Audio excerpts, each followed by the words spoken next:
जॾहिं तव्हांखे ॿुधाईंदासीं डॉक्टर फैसल सुल्तान जो बयान साम्हूं आयो आहे। संदसि चवणु आहे इमरान ख़ान खे साॼी जंग में गोली लॻी जेका आर पार थी वई। संदसि तबियत सुधरंदड़ आहे।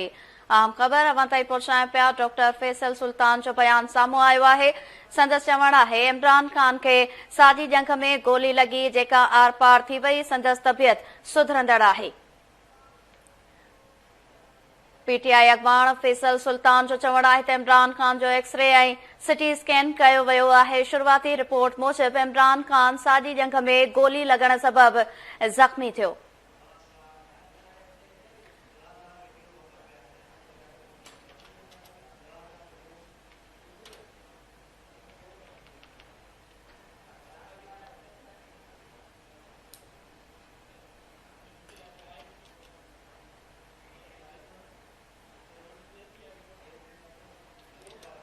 अवांखे ॿुधायूं पिया त इमरान ख़ान खे साॼी जंग में गोली लॻी जेका आर पार थी वई। संदसि तबियत सुधरंदड़ आहे। डॉक्टर फैसल सुल्तान जो अहिड़ो बयान साम्हूं आयो आहे। संदसि चवणु आहे इमरान ख़ान जो एक्सरे ऐं सिटी स्कैन कयो वियो आहे। शुरूआती रिपोर्ट मूजिबि इमरान ख़ान साॼी जंग में गोली लॻण सबबि ज़ख़्मी थियो।